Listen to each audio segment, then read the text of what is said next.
पुण्यात्मा परमात्मा के पाने में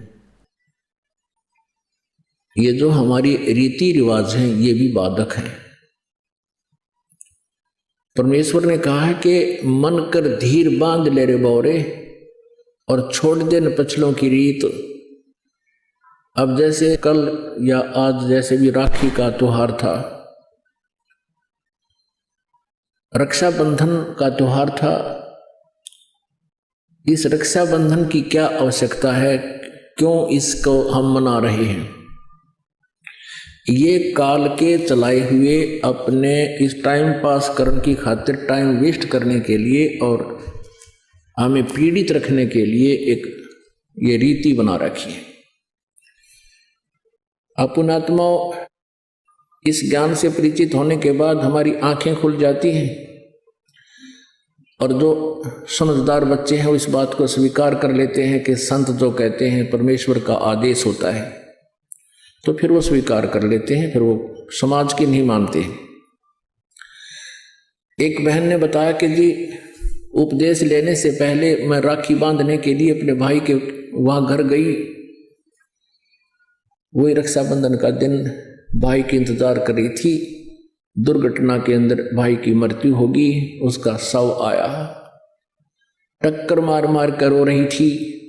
अब रक्षाबंधन की का उद्देश्य क्या है कि भाई राखी इसलिए बांधते हैं कि वो हमारी रक्षा करेगा। और भाई की रक्षा कौन करेगा?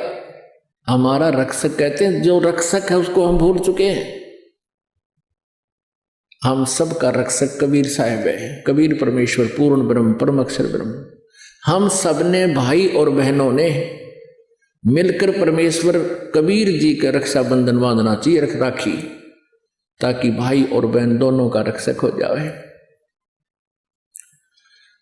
कबीर साहब को रक्षाबंधन कैसे बंधेगा? हम उसकी शरण में आ जाएंगे और जो जाकी शरणा बसे ताको ताकी लाज, जल सो ही मछली चढ़ जा बह जाते गजराज।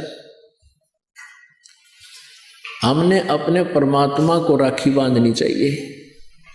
और दूसरा एक और दुख पैदा करती है ये रक्षाबंधन का दिन, जिन बहनों के भाई नहीं, अब वो रोती हैं पिछले कमरों में बैठ कर अकेली, आए हमारा भाई को नहीं, हम किसके राखी बांधेंगे? कोई चाचा के, कोई ताऊ के, कोई मामा के भाइयों की मुंह की तरफ ताकेंगे हैं। और फिर वो न सोचेंगे या पैसे लेने की मारी यहाँ आ जाती है, चाहे ना कहे पर अंदर में जरूर अवश्य होगा, ऐसा होगा। और हमने ऐसा ना करना है। हमने अपने ऊपर कर्जा नहीं चढ़ाना किसी का। तो इसलिए हमने रक्षाबंधन का त्योहार कैसे मनाना है? परमात्मा का नाम ले लेना है। और फिर ये 10वां दिन यहाँ त्योहार होता है, सत्संग होता है, इसमें आकर के हमने इस परमात्मा के ज्ञान को सुनना है। तो ये इस तरह की जो रीति रिवाजें हैं ये हमें पीड़ित करने के लिए है, हमारे को एक दूसरे से दूर करने वाली है। अब रिवाजें बन गई हैं कि बहन राखी बांधन आवेगी, उसको कुछ देना पड़ेगा, एक मजबूरी सी बन गई। तो ये भी हमारे नाते में दरार पैदा करती है। तो पुण्यात्माओं, जिन्होंने परमात्मा पाना है तो परमेश्वर के विधान को अपनाना ही पड़ेगा।